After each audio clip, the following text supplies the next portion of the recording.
Nearly 50 years since the death of Martin Luther King, the U.S. honored him with a national memorial and a day of dedication. It was filled with music and speeches by Dr. King's family, civil rights leaders, and Barack Obama, America's first black president. In his address, Obama told tens of thousands of predominantly African Americans gathered on the National Mall in Washington that King's life and his story tell the change can come if you don't give up. Obama wasn't even in politics when the memorial was authorized by Congress in 1996. Now, 15 years later, the president himself has fulfilled an amazing dream that would not have been possible without the efforts made by King's generation of activists in promoting racial equality. President Obama said little has changed from what existed 50 years ago. He directed Americans to draw strength from those early struggles.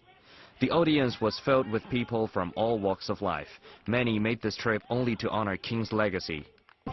Well, I was a young kid when all of this was taking place, and I was too young to actually be involved back then.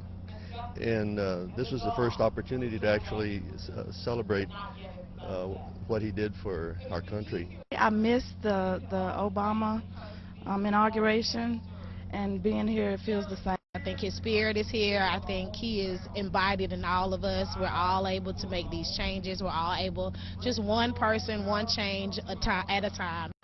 The memorial was originally planned to be dedicated in August, but was rescheduled due to Hurricane Irene. King, as leader of the American civil rights movement in the 1950s and 60s, led a peaceful march on Washington in 1963. A crowd of 250,000 heard his dream speech at the march, 5 years before his assassination in Memphis in 1968. Thousands started lining up before dawn this morning to get a front seat to history.